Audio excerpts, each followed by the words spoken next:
Good evening, everyone. Hello, bonjour, quoi. We're going to get started, so thank you all for being here.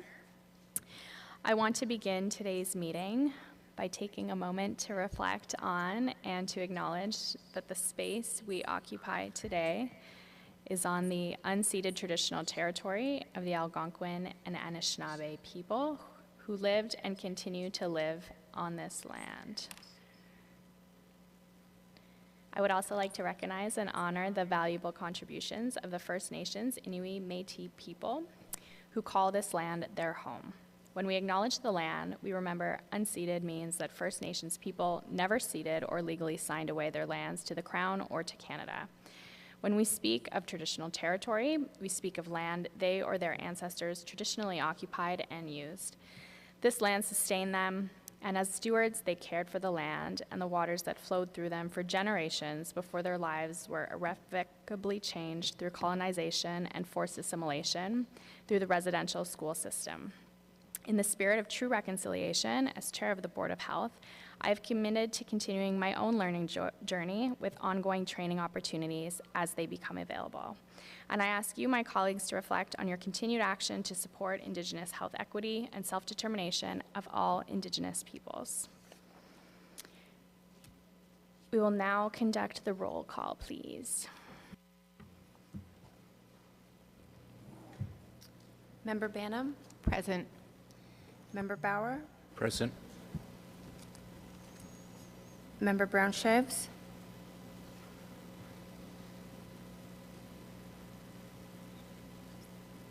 You're muted, member.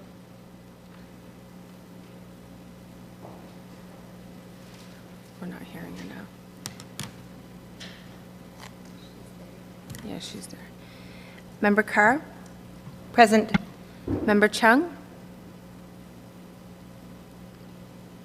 Member Dudas? Member Gower? Here. Member Kavanaugh? Present. Member King? Here. Vice Chair DiGiovanni? Present. And Chair Kitts. Here. Thank you. No regrets filed today. Do we have any declarations of interest? Seeing none.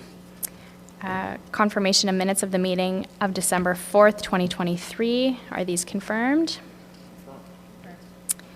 We have 3 communications items that have been received. Motion to introduce reports. Member Dudas, please.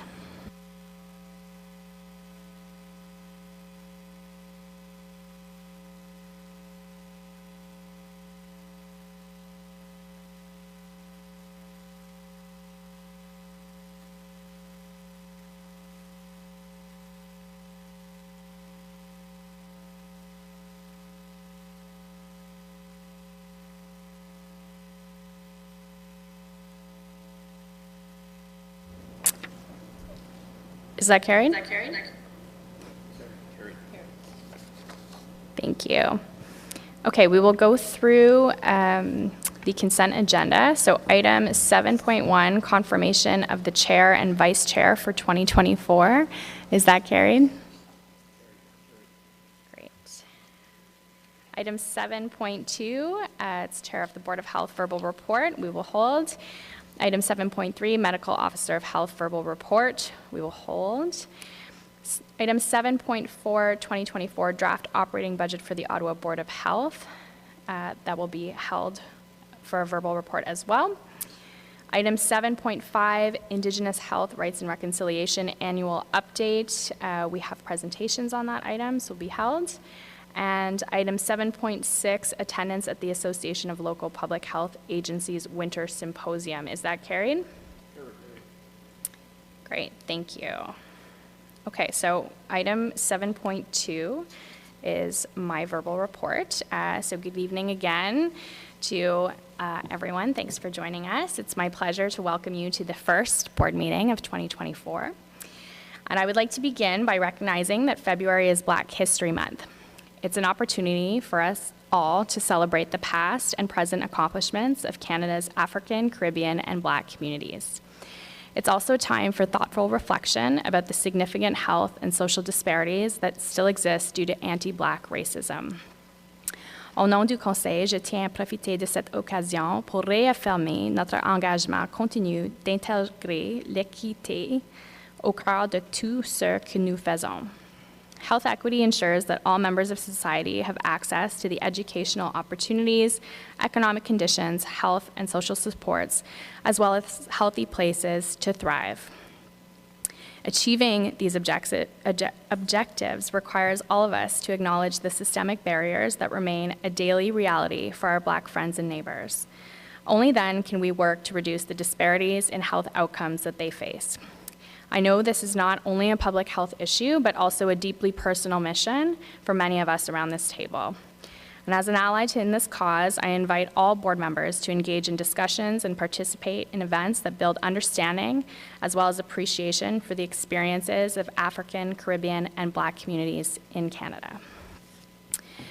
Last month, I attended the Rural Ontario Municipal Association Conference in Toronto. C'était une excellente occasion de rencontrer d'autres dirigeants de municipalités rurales et de petite envergure et d'échanger sur nos priorités communes. I also met with a number of provincial elected officials to convey the board's positions on key issues that have remained on our agenda over the past year. They include the need for additional provincial investments to address Ottawa's overdose crisis, as well as increased investments in the Healthy Babies, Healthy Children program to respond to the growing number of families who are dealing with increased cost of living, precarious or underhousing, as well as other aftershocks of the COVID-19 pandemic. I also had occasions to engage with members from other boards of health across the province and hear about the exploratory discussions they are having with one another about voluntary mergers of public health units. I look forward to providing board members with a more detailed report regarding the voluntary mergers of public health units later in tonight's proceedings. Finally, I'm delighted to share the news of a long-term provincial investment that will enable our city's children and teens to be better protected from vaccine-preventable diseases.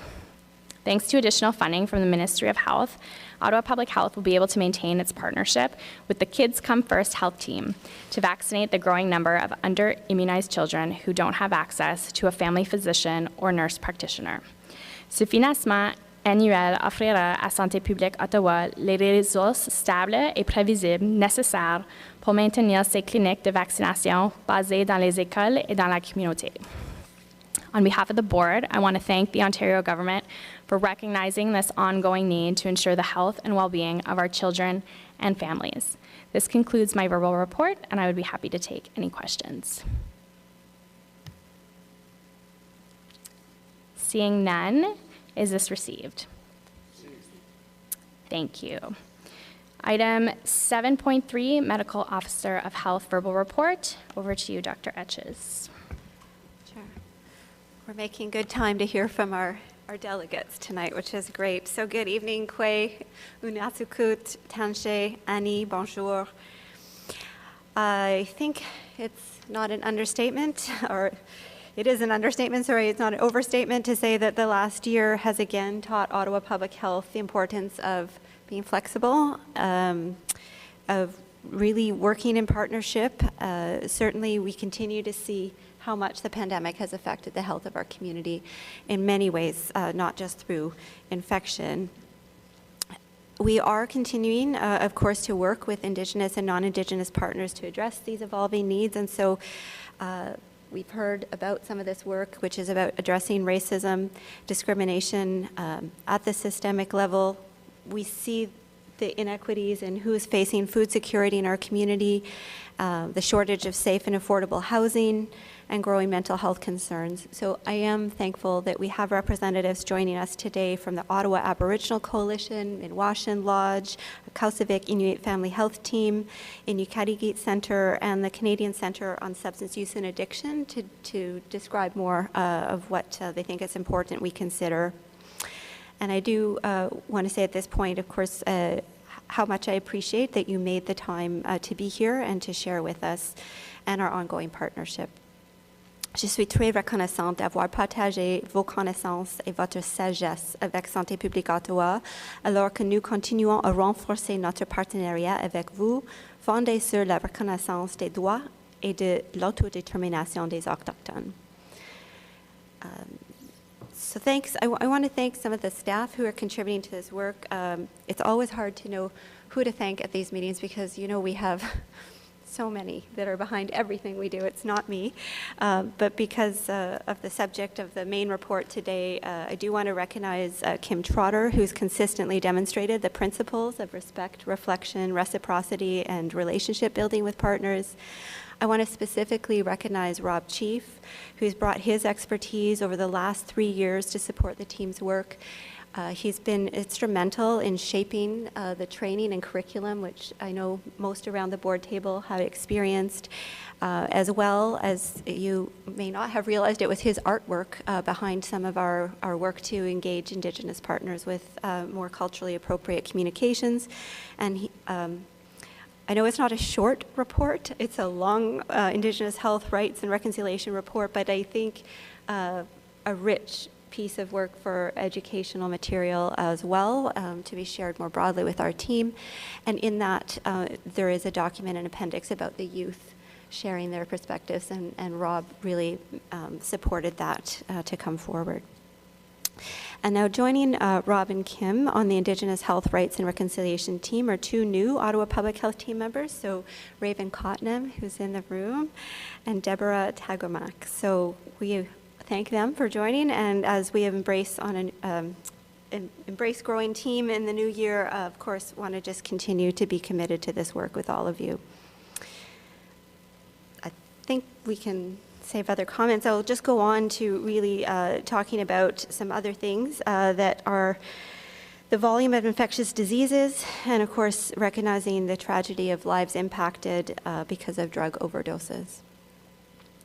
So in terms of catching children and youth up on routine and school-based vaccinations, we did see that was one of the effects of the pandemic. There was significant disruption in access to vaccinations, and this reemergence now of vaccine-preventable diseases like measles. It's happening around the globe. We hear about that, and here we're working to make sure with partners like Kids Come First to make sure children and youth catch up on their routine vaccines. So to say that this is offered now access to routine catch-up vaccines in those neighborhood hubs where children and families might have additional barriers, and also through our rotating community clinics. So we still have points of access in the east and the west and centrally, but only one site is open per day now. That's how we're operating with fewer staff, rotating those. And we're also planning this year to continue to go into schools, holding clinics in 46 elementary schools, which is after school, open to the whole surrounding community, and then in high schools where it's for those students in the school, about 26 high schools this year. Pour 2024, l'une de nos priorités est d'identifier des moyens de surmonter les obstacles à atteindre de niveaux plus élevés de couverture vaccinale contre le virus du papillome humain, qui prévient plusieurs types de cancers. So I am concerned in particular that children born in 2007 and 2008 have not yet caught up to reach pre-pandemic levels for the human papillomavirus, where we would typically have seen about 67% immunized, and really that level too needs to grow. We would like to see a rate of 90% of people immunized to prevent cancer. So we'll continue, and we'll keep looking for more capacity.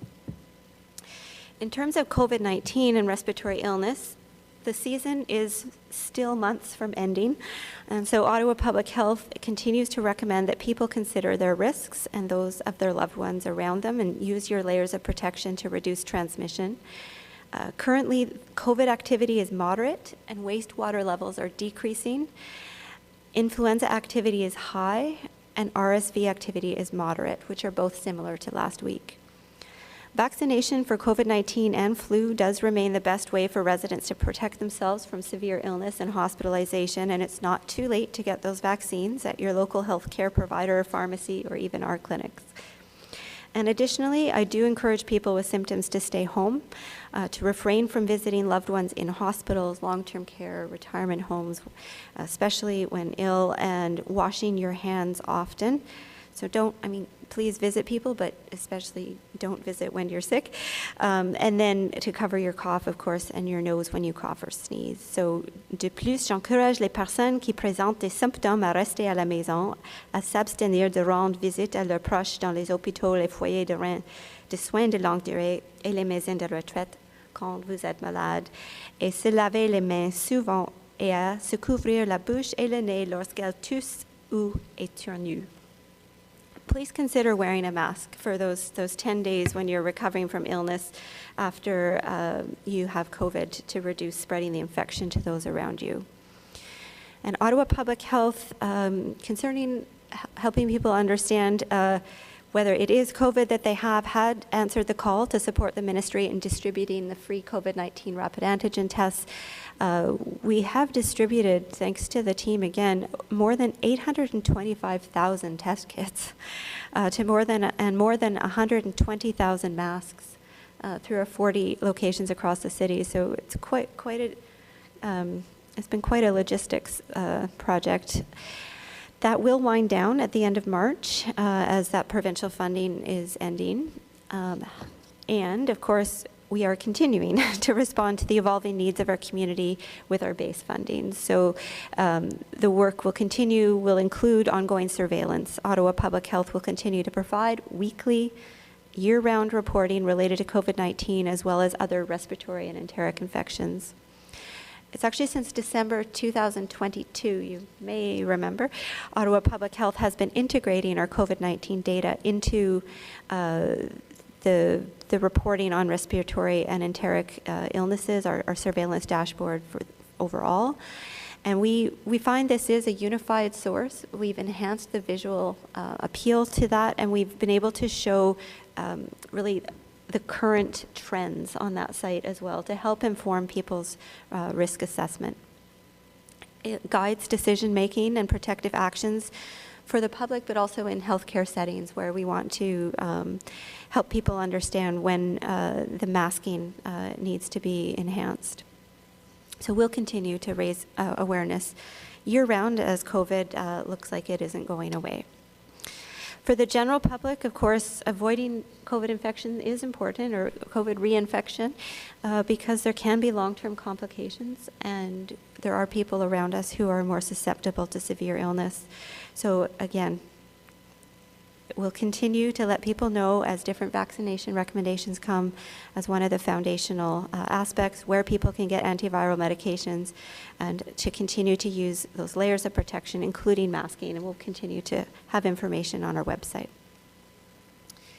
So continuing with the topic of infectious disease surveillance, we have seen a sharp rise in the number of people that have invasive group A strep infections. It's also been in the news, so probably not a surprise, but to share with you the number more than doubled to 145 people with invasive group A strep compared to the pre-pandemic average of 69 people annually. So this is similar, again, trend across the province, nationally and internationally. So we issued an advisory last December to local hospitals and healthcare partners requesting that they be on the alert for complications from group A strep infections and consider it as a cause of severe illness. All cases of invasive group A strep are followed up by our team of those nurses who do close contact identification and have conversations with people to identify whether they need to have antibiotics following an exposure. We follow provincial guidelines and help people understand when they might need to get more assessment. And we've also been sharing information with the general public in collaboration with our partners to help parents and others understand when and where to seek care. We'll continue to monitor the situation and provide updates. Another trend, not unique to Ottawa, but quite concerning, as you know, is that we have seen this dramatic increase in harms due to drug toxicity, fatal and non-fatal drug overdoses. And so we're seeing that the demand for mental health and substance use health services has never been higher. Existing levels of funding simply aren't meeting the urgency, scale, and intensity of this unprecedented need. And so we are continuing, therefore, to collaborate with many partners to explore how we can be innovative with the resources we have, how we can collaborate to close gaps in care across the continuum of care, from prevention right through to treatment. I have been meeting with neighborhood associations, and we've been looking at, mechanisms to make sure that changes and shifts in services and supports are informed by diverse communities. The options currently underway with support from many partners, we're part of this work. We're not always leading. Sometimes we're convening in the background. But there are things like increasing capacity for quickly starting and maintaining people on treatment, developing alternate points of care so that people don't have to go to emergency departments. We're really looking to provide people with more rapid access, not only to crisis response services, but also ways to connect people to a wider range of trauma supports and treatment options. And of course, I'm also connected to the City of Ottawa's work on housing and other interventions that we know can make a difference. Je tiens à remercier le président de notre conseil, Catherine Kitts, qui a informé le gouvernement de l'Ontario au nom de le conseil. So the chair has been discussing the need to improve access to community-based supports and services, to improve community well-being when it comes to mental health and to address substance use harms. So I want to thank you for that. And as part of Ottawa's overdose response strategy, we're working with all of those who are part of the Overdose Prevention and Response Task Force. You might remember last year we launched a course, sort of e-training called Party Safer. And due to popular demand, unfortunately, the need is there. We are expanding our training to include another course called Overdose Prevention and Response. So this will be a self-directed 20-minute course online, and it's mainly targeted to people who are school staff, business owners who are wondering what to do, healthcare professionals, and community center and social services staff who can interact with people who may need more support. To provide that essential information on overdose prevention, naloxone administration, which I thank you, for some of you took that training today to be better prepared.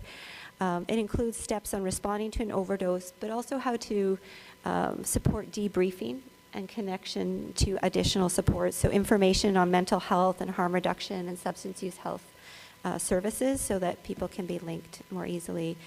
So this training will be on that Stop Overdose Ottawa page that we maintain on behalf of the task force. We're also looking to use that forum to enhance our local drug alert and advisory system. So something that would take information in a timely way and really, as you know, we have trend information about hospitalizations and emergency room visits, but we're looking to add information on local trends in drug toxicity. Similarly to what we did with the public service announcement, where we let people know that we're concerned about the drug supply, not only having opioids, but having contaminants and benzodiazepines that don't respond to naloxone. So we'll share more of that when the alert system is started. So finally, February is Black History Month. Thank you for speaking to that as well, Chair. It is an opportunity for all of us to learn more, not only about the history and the contributions of Black people in Canada, but about the experience of countering systemic racism that exists to this day. And as we celebrate the advancement and achievement of Canada and here in Ottawa's African, Caribbean, and Black communities, we also are taking this as a time to reaffirm our commitment to become a culturally safe and anti-racist organization.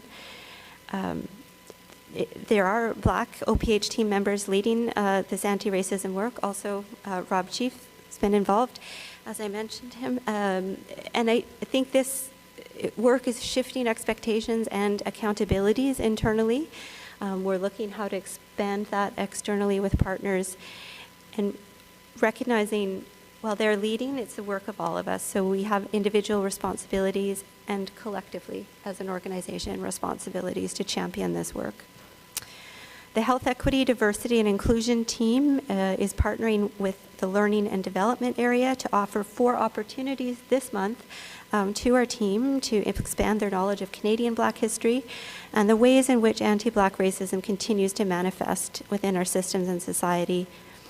And also to learn about how our team, our community engagement team, is supporting participatory research with the Black community here in Ottawa. These sessions are being facilitated in a manner that's really about fostering learning and fostering dialogue across our teams to build understanding and ultimately growth and change.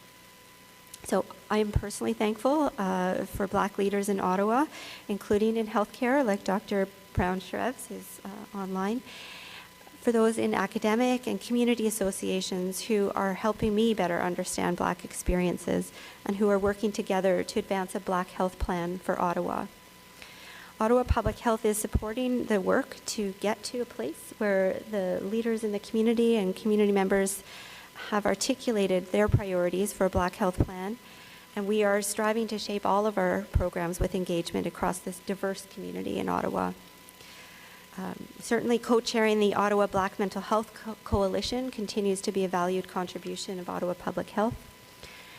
Et l'équipe d'engagement communautaire continue de répondre aux besoins de la communauté en général et en particulier aux besoins des membres de la communauté noire, notamment en étant proactive dans les recherches de solutions et en élargissant ses partenariats avec les leaders noirs d'Ottawa. So we look forward to building on our collaborations to date in line with your strategy, the board's strategy. So we expect to report back to you as part of our regular strategy updates. And that concludes my verbal report. Thank you. Happy to take any questions. Miigwech. Merci. Do you want to call me or I'll just go? Member Bana? Thank you. I was just wondering about the Group A strep without like naming names or whatnot, but are there certain settings where it's more prevalent? Like I know when we talked about other infectious diseases throughout the pandemic, it was maybe congregate care settings, et cetera. Could you speak more to that and potentially what the public might want to be aware of? Thanks for the question. I think that's one of the challenges with invasive Group A strep. There are some risk factors that we are aware of, and I'll speak to that, but there are also many times we have no clear answer why someone gets invasive illness and others don't. So when we look across our experience in Ontario with Public Health Ontario as they pull together information, risk factors can include previous viral illness like COVID, influenza, chickenpox, actually, which they all disrupt the integrity of the skin or mucous membrane. So that seems to be a risk factor. Another reason to get vaccinated with your early childhood vaccines or flu or COVID. Among adults, we do see some higher rates among people who are homeless, but that isn't the only group. So, I think for children, we've been looking at it, and again, there isn't something you can say it's only in this particular population. It's infections across our community.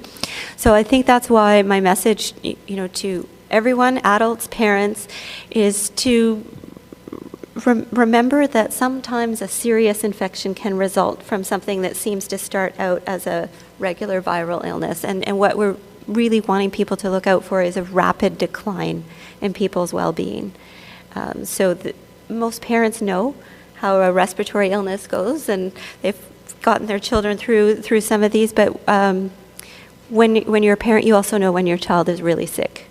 When they're not interested in things, they're not responding, and those are the times to make sure you get to test for whether this is strep throat, and again, why we're pointing people to points of access for that evaluation. Thank you, Member Banham. Member Chung, please.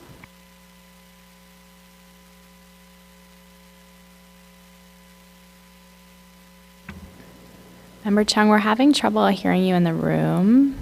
Just give us one moment. Can you try again? Oh, still no. Just give us 1 second. Sorry about that. Okay, go ahead. Can you hear me now? We can. Yes, okay. Very good. Thank you.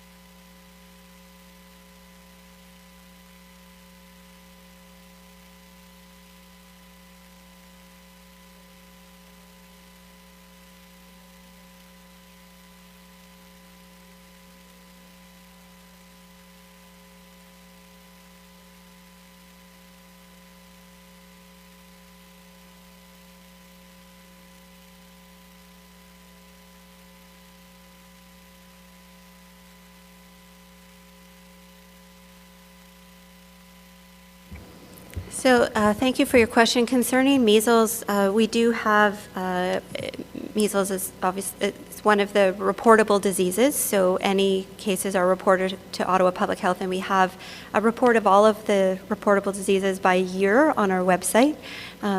So there's historical information about all of these infectious diseases and how often we see them. We have been using venues like the board meetings to try to raise awareness that this is a risk. The last cases of measles we had in Ottawa were in 2019. And at that time, like we would see, because measles is eliminated in Ottawa, in our country, typically it's that they start with a travel-related cases that's been imported. And then if we have high levels of vaccination, we don't see spread locally. And that was typically what we would see. There would not be spread locally. In 2019, I believe we had a little bit of local spread. And we had to follow up with, I think, 1,400 contacts or something like that. You know, it's a lot of work just for one introduction of measles, right? So this is why we're promoting catch-up on early childhood immunizations. And I think the message is getting through one way or the other because we are seeing the registration for childhood vaccination continue to grow. The demand for appointments is growing in our clinics. So we continue to add appointments if people aren't able to get in as we see the demand is there. Thank you. Thank you, Member Chung. Member Carr, please.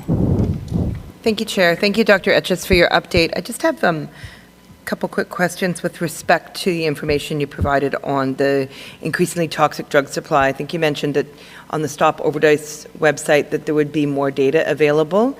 Are there any specifics available at this point on what sort of data that would be? Is it just on incidences of that toxic drug with animal tranquilizer? Are we looking at overdoses that could not be reversed because of that? Is there anything that you can elaborate at this point? I realize it's early on, and then I have a follow-up question too.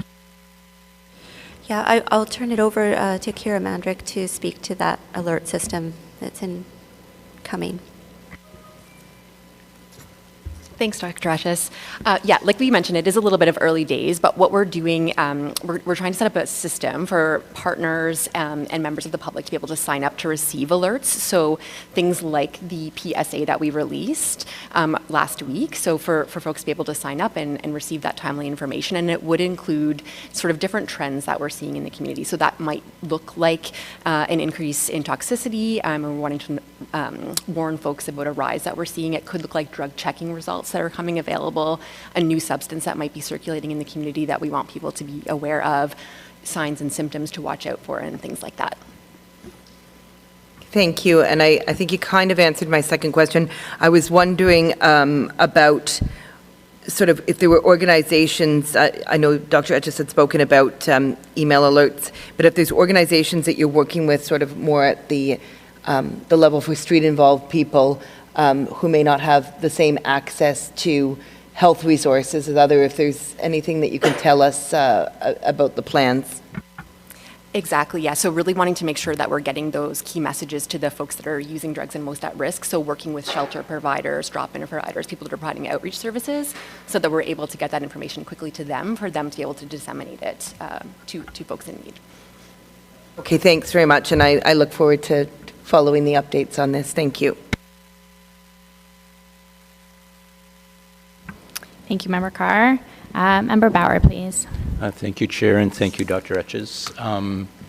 Just a quick follow-up on measles. Do we have a sense, or do we have line of sight on the gap in coverage, immunization coverage amongst children and youth? What are we trying to catch up on? Do we know if it's severe or? Yes, we have had our epidemiology team estimate that gap in coverage based on how many measles doses we distributed into the community to primary care providers who would normally do most of that immunizing compared to historical distribution rates. So they really dropped. I think I would have to ask the team to, if they have the specific, but it's thousands, and measles in particular is a concern. Yeah. Yeah, the estimate was at the beginning, when we started doing the catch-up on routine immunization, the estimate was about 40,000 doses. Now, that's not just measles, that's all childhood vaccination. One thing that's also important to note is that when children receive a vaccine at their primary care office, parents have to report to Ottawa Public Health. So those numbers that we have, all of our coverage rate, include both include the information that we have received. So some children may look in our record as unimmunized, but really it's because the parents weren't aware that they had to report to us. We are in the process right now of sending letters to notify parents if our records are not up to date. We're right now sending letters to children who are 7 and 17-year-old, letting parents know, so parents are able to send us the information or access the vaccine if the child needs to be vaccinated. Thank you. Merci, Marie-Claude Turcotte. Thank you, Member Bauer. I'm not seeing any other questions, so thank you very much, Dr. Etches, as always. Is this received? Wonderful, thank you. So we'll move to item 7.4, verbal report on the education session regarding voluntary mergers. So during my December verbal update to the board, I discussed that the Government of Ontario had announced one-time funding for local public health agencies to explore opportunities for voluntary mergers. Since then, the Vice Chair and I have been monitoring the conversations that are taking place across the province, including the Eastern region, as neighboring boards of health explore voluntary mergers. In the process, I have reached out to my counterparts at neighboring boards to understand how they are embarking on these conversations and considering different options. The Ministry of Health indicated that even boards that are not considering a voluntary merger should still analyze supplementary options for strengthening the public health system within Ontario. So to that end, the board gathered for an education session on January 26th to learn more about the conversations that are happening in our region and their implications for us. At my request, staff provided us with an analysis of various options for Ottawa regarding the governance structures and geographical boundaries that could be under consideration by neighboring boards. During this session, the board heard that this initiative is primarily aimed at boards in smaller communities and rural regions. The province has indicated that cost savings is not the intended goal of any voluntary merger. Rather, the goal is to make better use of existing assets and reinvest any savings from mergers back into expanding, improving programs to better serve people. The board also heard that here in Ottawa, the previous Board of Health took the position that there is a net benefit for Ottawa Public Health to serve its more than 1 million residents by maintaining its existing boundaries and governance structure with the City of Ottawa. The board spent the balance of the education session learning about 3 potential options for governance structures and geographical boundaries involving Ottawa Public Health. Those options included amalgamating with 1 or more adjacent public health units to create a new corporate entity, merging 1 or more adjacent public health units into the existing corporate entity known as Ottawa Public Health, and finally, maintaining the existing governance structure and geographical boundaries so that Ottawa Public Health remains a department of the City of Ottawa with a semi-autonomous board as its governing body. The board heard about the financial, operational, and governance implications of the 3 options. Several considerations were assessed regarding the potential impacts of merger options, including increasing the population served, including additional demographic and geographic subgroups, sharing existing capacity and expertise over a larger catchment area, reducing Ottawa's representation on the board, reduced administrative efficiencies, and financial risks due to uncertainties for future levels of provincial and municipal funding. From a cost-effectiveness perspective, it was apparent that maintaining the current relationship with the City of Ottawa provides Ottawa residents with the greatest return on investment and the least financial risk, assuming the cost-shared funding formula between the province and municipalities is maintained. The board also discussed the value of working with neighboring boards to explore alternative service delivery models that could achieve the provincial goal of leveraging existing expertise and assets to serve local populations more effectively and efficiently. The province has asked all boards considering mergers to put forward their proposals or position in writing by April 2nd. In the meantime, the Vice Chair and I will continue to engage with the province, the Association of Municipalities of Ontario, as well as neighboring boards, and report back to all members on any new developments. At this time, I would like to invite Vice Chair DiGiovanni to table the motion for the board to consider this evening. Thank you, Chair. Be it resolved that the Ottawa Board of Health received the verbal update regarding the Ottawa Board of Health education session, which was held on January 26, 2024, as information, and that the Chair and Vice Chair of the Ottawa Board of Health and Medical Officer of Health continue to engage with representatives from the Ministry of Health, neighbouring boards of health, and the Association of Municipalities of Ontario with respect to voluntary mergers and explore opportunities for alternative service delivery models with neighbouring health units to strengthen the local public health practice. And the Board of Health direct the Medical Officer of Health to provide an update to the Chief Medical Officer of Health and the Office of the Minister of Health on the due diligence conducted to explore possible merger scenarios by the deadline of April 2nd, 2024, reflecting the Board's preferred approach, which is to maintain existing boundaries and governance structure with the City of Ottawa. And that the Chair send a letter with a copy of this motion to the offices of the Minister of Health and the Chief Medical Officer of Health, and copy the Mayor of the City of Ottawa and City Councillors, the City Manager, and the Chairs of the Boards of Health of neighbouring health units, advising of the Ottawa Board of Health's preferred approach to maintain its existing boundaries and governance structure within the City of Ottawa. And furthermore, that the Chair of the Ottawa Board of Health report back to the Board on this matter at future meetings. Thank you, Vice Chair. So I'll now open the floor to discussion. If anyone has any questions, comments. Seeing none, is the motion carried? Wonderful. Thank you, everyone. So we'll move on to item 7.5, Indigenous Health Rights and Reconciliation Annual Update.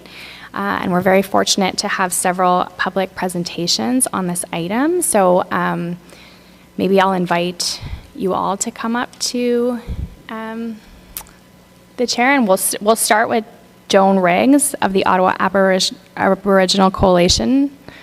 I don't know if she's joining online or in person, but if there are any people in the gallery that want to come up to the microphones.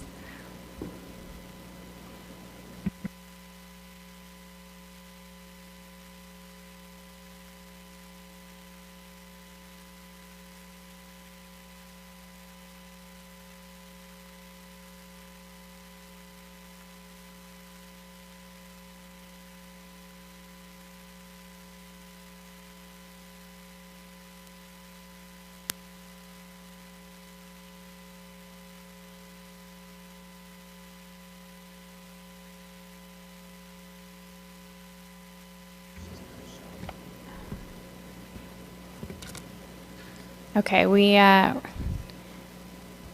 going to try and track down Joan. In the meantime, we'll go to Stephanie Miki Adams. Would you like to go ahead?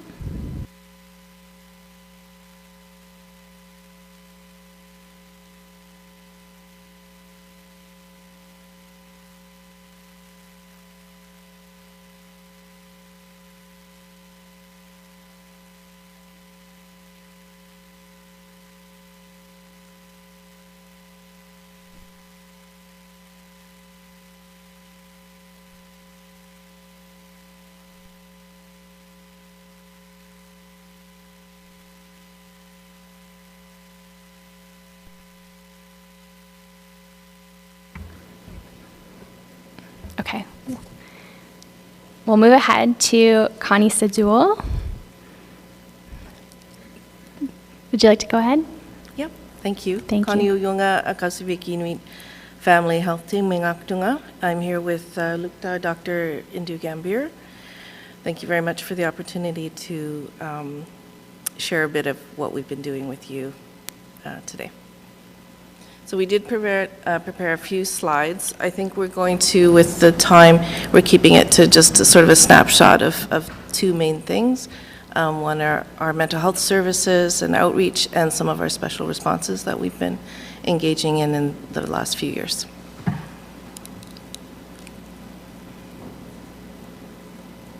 Can you see the screen okay? I don't know if it shows for you. Yeah? Okay, great. So the first slide shows you the vision of the Akasubik Inuit Family Health Team. We were established with the vision of improving well-being of Inuit with the respect and understanding of our community. This is through a responsive and culturally grounded model of excellence in primary care. I do find often serving a high-risk population, sometimes these services are regarded for whatever reason as kind of substandard or suboptimal, and when you're actually dealing with high risk, it's the opposite. A person has to be much more on their game all the time, and that's everybody, from the very first face at reception to whoever's picking up the phone all the way to physician encounter.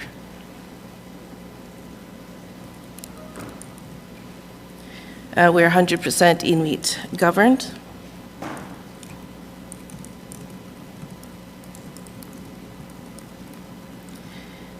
Over the past few years, when we were first established, nobody ever thought we would see more than a few thousand patients ever, and it has far exceeded that, even as of year 3.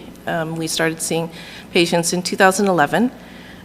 So we took a snapshot of 1 week of incoming calls, and we get about, it's hundreds of calls a day, anywhere from 100 to 200 incoming calls, not counting our outgoing calls.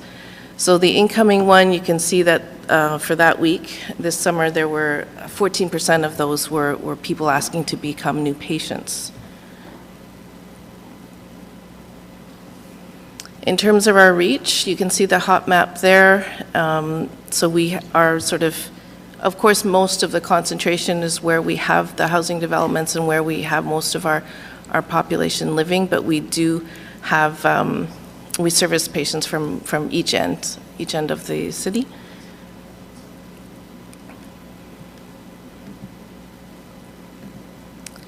We are constantly getting feedback and in many different levels, so both formal surveys, informal feedback, as well as just on the fly. So you can see this one is the result of a survey that we just completed last year for our mental health programs, where we were asking, how have we helped you? And you can see some of the responses there in the slide. We do cover a comprehensive number of services, so it is primary care, but it goes a little bit beyond what is typically thought of as primary care, so there are support for social determinants as we see them. So we do provide that Band-Aid until we can link them up with an ongoing provider. And then we do provide a comprehensive amount of mental health services, including psychiatry, child, adolescent, adult, psychology, also for all ages, including neuropsychology and cognitive assessments. Psychotherapy, we have psychotherapy as well, and GP psychotherapy. Am I forgetting something? I'm sure I'm forgetting. Oh, and all the physicians take, even within the regular primary care appointment, a person can come in just to initiate that mental health interaction.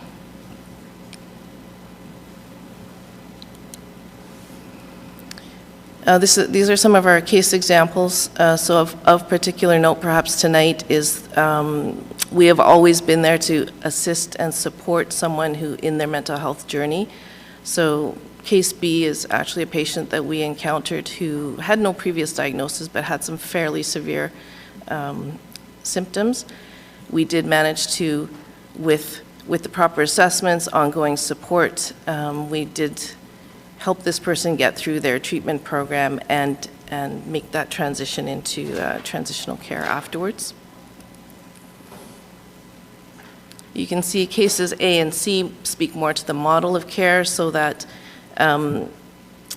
in particular C, I actually knew that person. I would see her multiple times. Before we started, she would be in the ER multiple times a year, especially in the winter with respiratory infections. And then when we started, we managed to keep her out for a good 2.5 years. So that just speaks to that.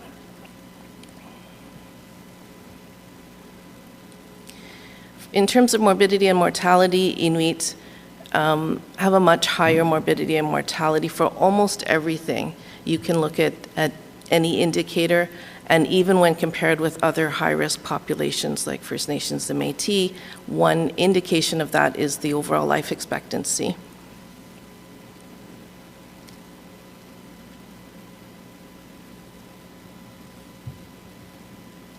In terms of what we were seeing for COVID positivity, that's the next one. It's generally riding higher than the rest of Ontario for most times.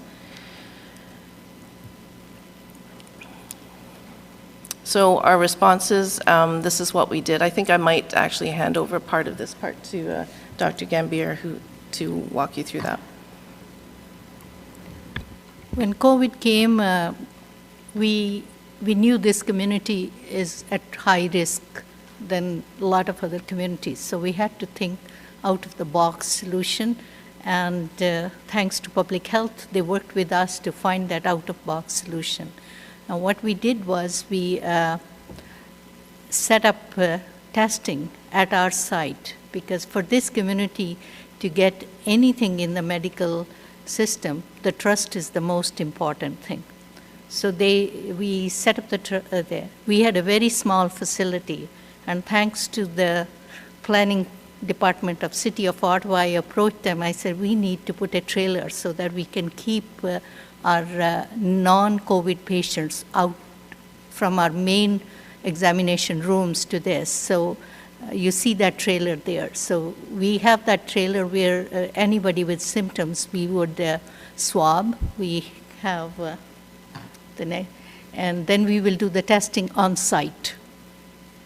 And we not only did the testing on site, we also sometime would go to patient home, because so this is, we will do the testing on site on the trailer, and then we have testing at our clinic. And if they were positive, we knew what next instructions we have to give them. We put the patient in the center, and then we decided we are going to build a wall around them. Anybody they come in contact with, they can come for testing so that it's not spreading for them. And same approach we used for COVID vaccine, so that anybody who has any contact with the person, patient, can come and get vaccine. And public health, we were partners in this, and that's the way we were able to keep a lot of people there. But we not only did that, at that time, Ottawa is the referral center from Nunavut for any major problems, and they get treated. So I got a call from a public health officer from Nunavut, can you help us? Because at that time, the hospital will discharge the patient as soon as they can, and then the patient will be in a hotel for 14 days, right after that, and no medical care available to them. And what we did was we set up a hub team, and this is our hub team. They would visit, and initially we thought we will just go for 4 hours once a week, but it ended up 2 full days. And they saved many lives. They found people unconscious in the rooms. They had infections, so they did. So this is our hub team. And we were able to do this hub team because before COVID, we were doing visits to downtown shelters and patients. So we had, our nurses knew that, we had all plan what equipment we need to take it.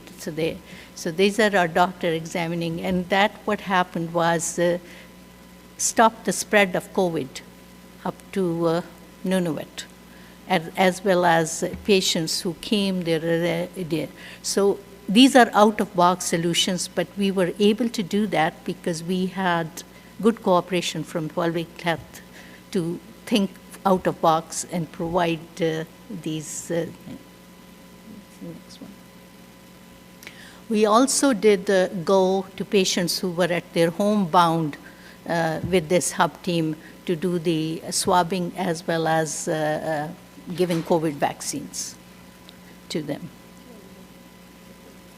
Yeah, you want to take it? Yeah, I'll pick up the next one. One thing that you need to know for public health, the partnership successfully did reduce morbidity and mortality for Inuit during the pandemic years, and even currently during all of the respiratory surges. There hasn't really been any period of recovery, which we were anticipating since the beginning, right? We thought, oh, we'll have to do this for 4 months, which at that time seemed so long then, and here we are into year 5, I think, 4 or 5.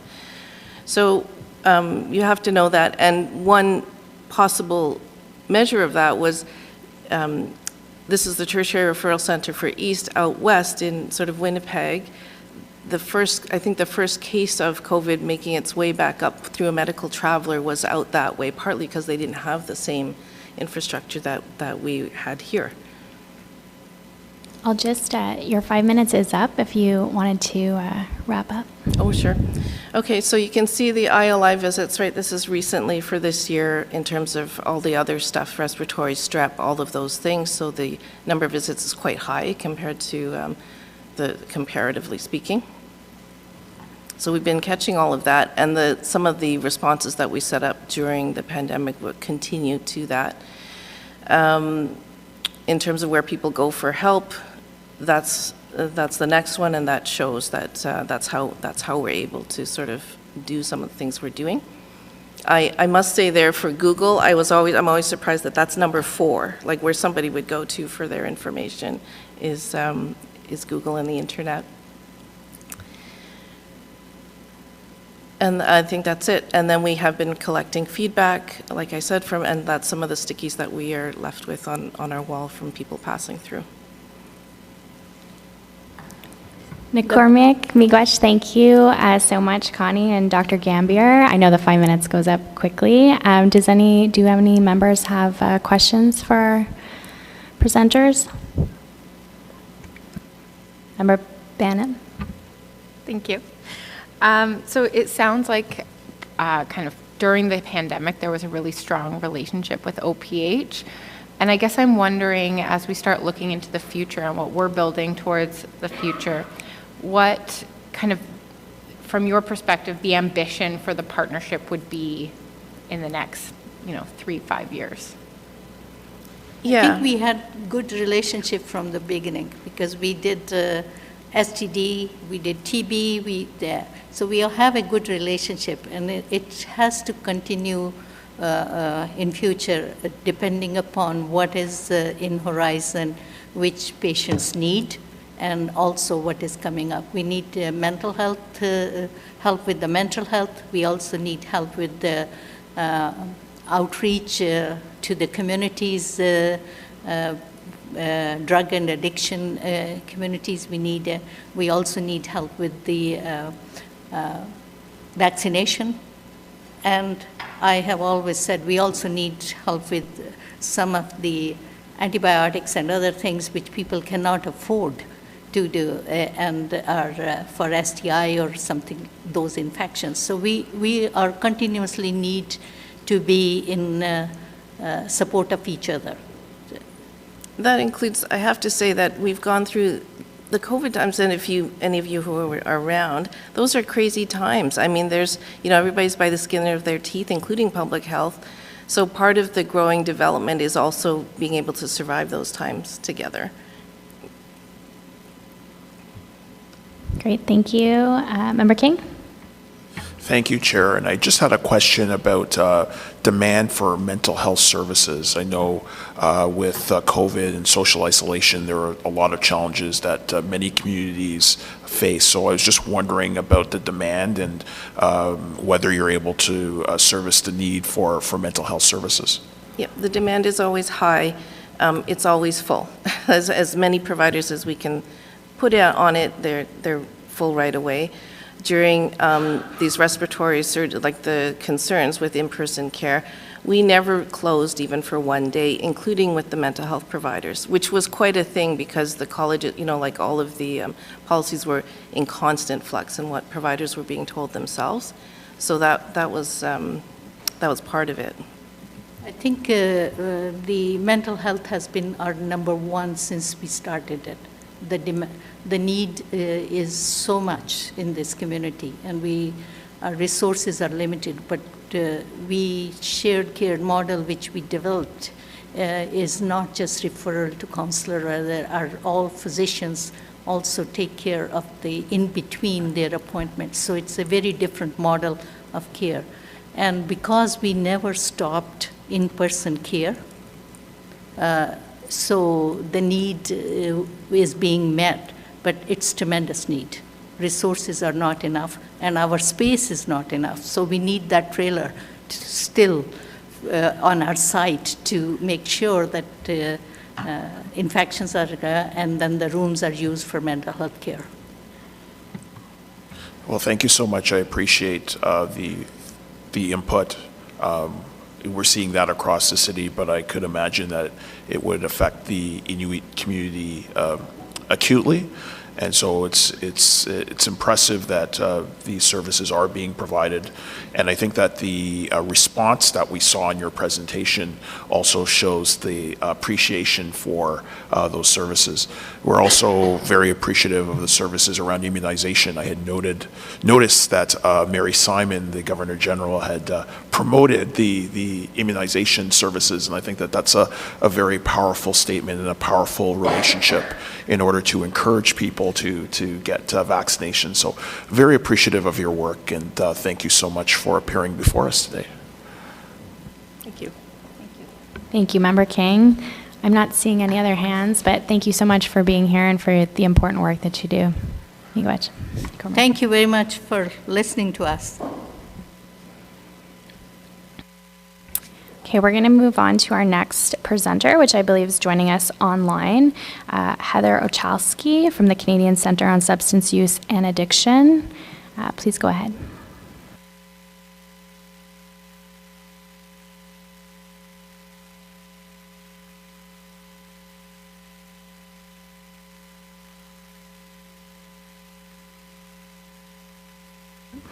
Sorry, Heather, we are experiencing some technical difficulties tonight on the audio.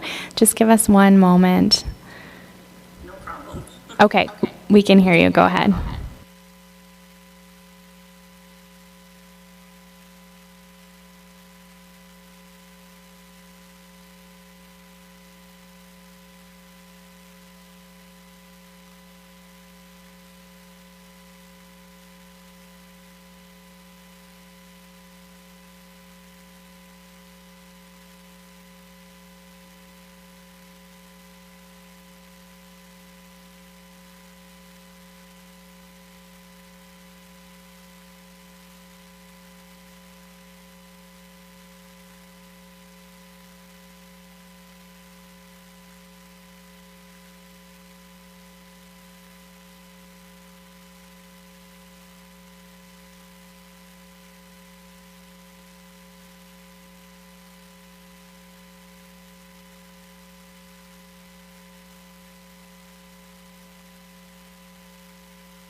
to strengthen the efforts that we're doing to work as a coalition, helping the Inuit service providers identify and close service gaps, convening the Ottawa Inuit community to learn from people with lived and living experience, exploring further partnerships with other agencies. For instance, we already know that there are homeless people who need treatment, so we're exploring possibilities of partnering with treatment centers, because we don't want to create this expectation from people who, really do need those needs and not deliver after engaging with them. And then we're also looking at cost-sharing exercises. Some challenges that have been identified by Inuit service providers include the unsustainable funding and competitiveness of the cost for proposals. And so these are some of the areas that we're addressing together, and we'll likely put a call to governments and funders to improve the funding formulas. So some takeaways for my presentation for you all here is that at CCSA, we're implementing the United Nations Declaration on the Rights of Indigenous Peoples Act. So what does that mean? It means that we're co-developing strategies with First Nations, Métis, and Inuit, and ensuring that they are Inuit-led rather than creating programs and by ourselves and then inviting the Indigenous community to participate afterwards. And as you are all probably aware, the Supreme Court decision upheld Bill C-92 recently, which is an act respecting First Nations, Métis, and Inuit children, youth, and families, that affirms Indigenous nations have the jurisdiction over child and family services and outlines national minimum standards of care. And then, of course, we refer to the TRC's 94 calls to action, and the MMIWG calls to justice in all the work that we're doing. So if you haven't learned about those important decisions yet, or haven't read the documents, I encourage you to read them and implement them yourselves with your staff and your departments. And that concludes my presentation. I'm happy to take questions. McCormick Miigwech, thank you for sharing with us. Do any members have questions for Heather?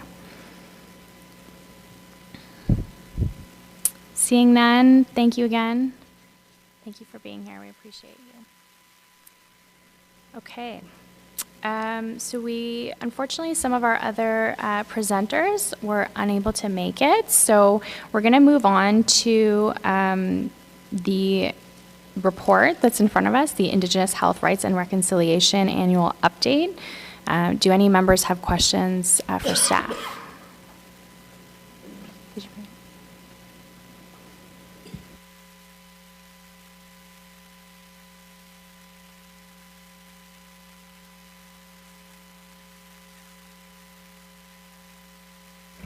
Member Gower?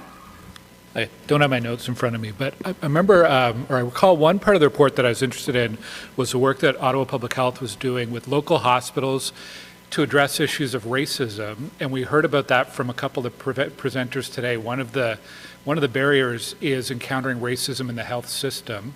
Going beyond hospitals, is OPH engaged in any other activities around anti-racism training or anti-bias with other healthcare providers in Ottawa beyond hospitals? I would say hospitals are the place we're starting, so we don't have anything formalized with others. Because hospitals were mentioned specifically in the Share Your Stories report, it was clear the community was identifying emergency rooms and maternity care as the places to begin as a top priority.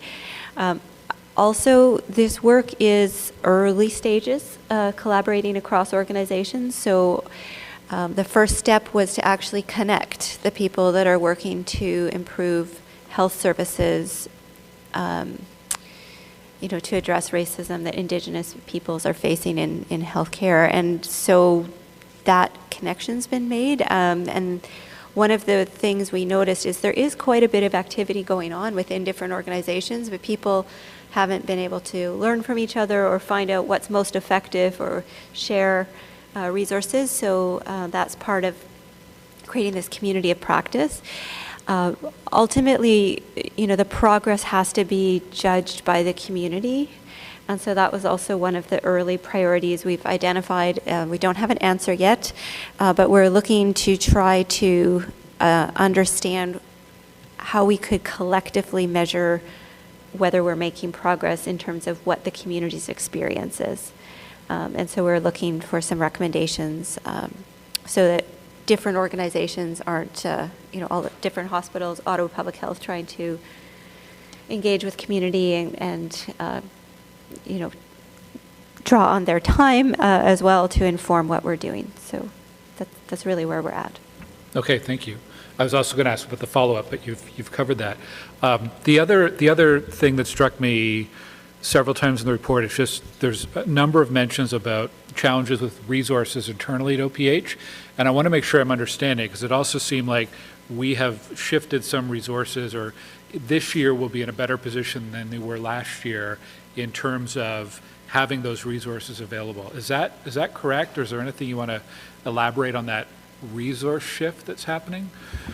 Yes, so the hiring of 2 permanent Indigenous health specialists was recent, since our last board meeting.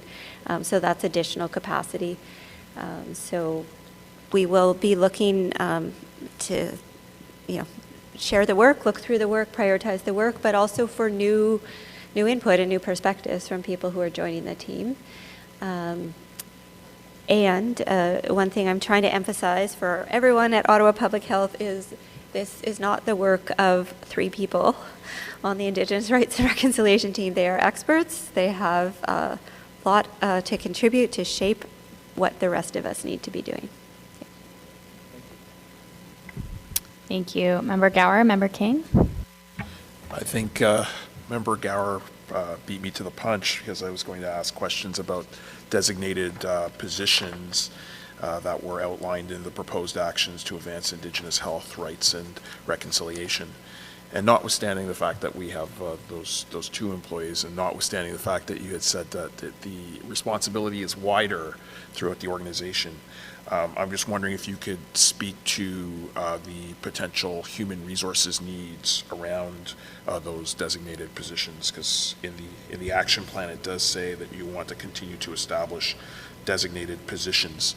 And I think from the presentations that we've just received from partners, it's really important that we do have these positions to continue to build and maintain relationships with Indigenous partners.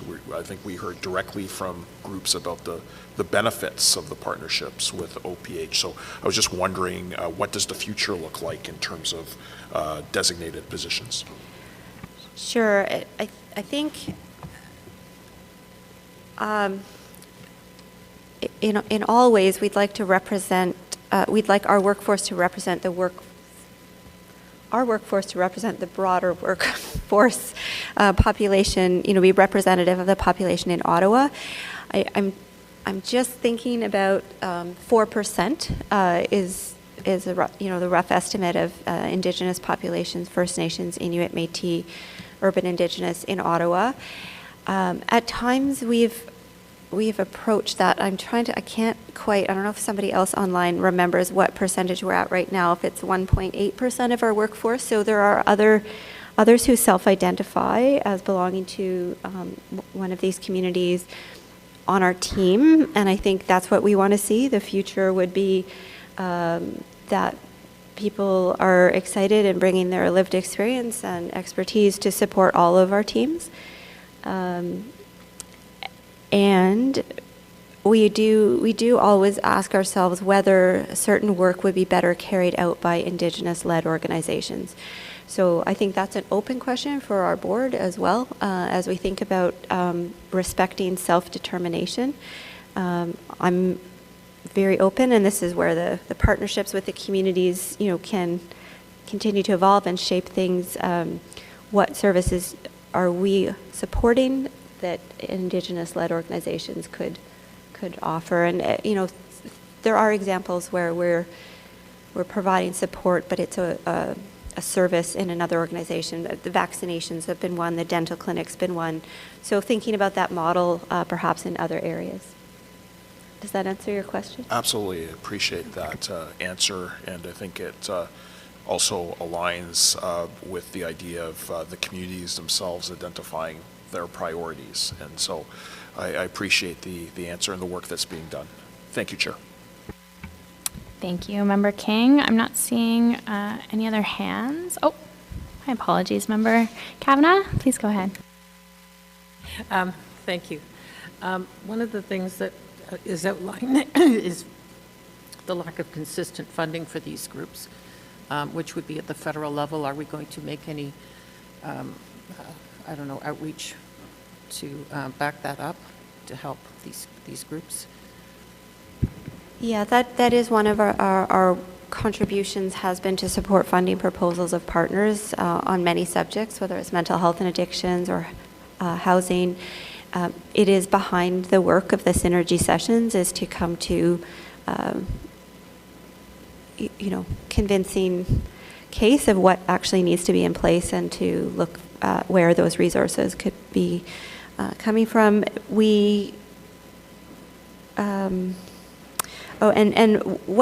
This is where we try to uphold and support proposals that are coming from the community. So the Ottawa Aboriginal Coalition, for example, has good plans on housing.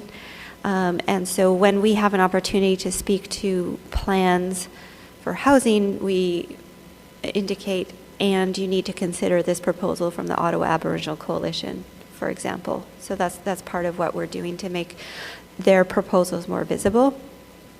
I think it's ongoing work. So making direct asks to the federal government. And I think this Board of Health has as well. So again, I'm trying to think back to our mental health and substance use health report in November 2023. I believe the Board of Health actually supported a request for some funding for Indigenous-led services as part of that strategy. So I think you're on the record, and we'll continue to keep you up to date. And somebody did find the exact percentage.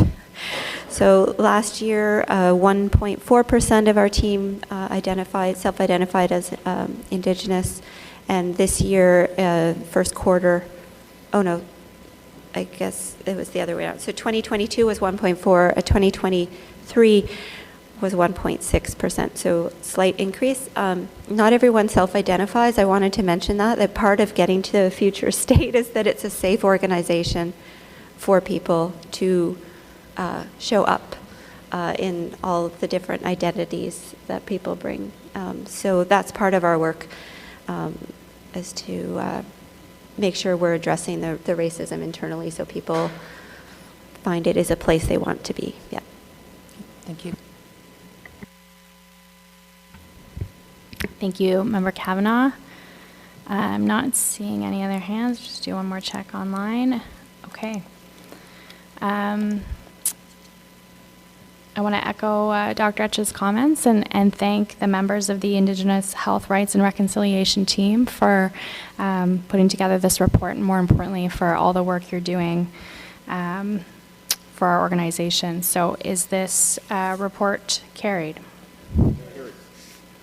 Thank you, everyone. Okay, moving on. Motion to adopt reports. Member Dudas, please.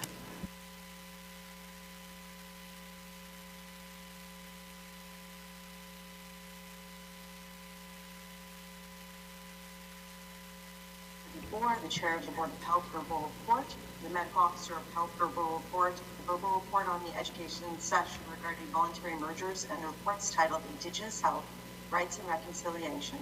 annual update and attendance at the Association of the Local Public Health Agencies Winter Symposium be received and adopted.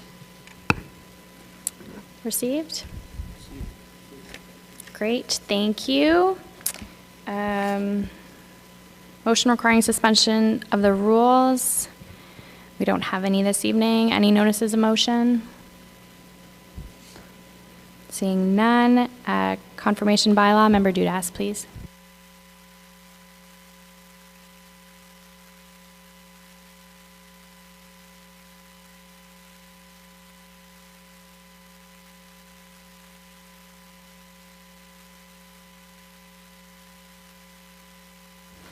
So carried. Great, thank you. Do we have any inquiries? Seeing none. Just before we adjourn, I want to thank the Indigenous partners that joined us this evening and presented, and also those who were unable to join as well. Thank you very much for sharing your knowledge and your work with us. So with that, we are adjourned. The next meeting is Monday, April 15th, 2024. Thanks, everyone.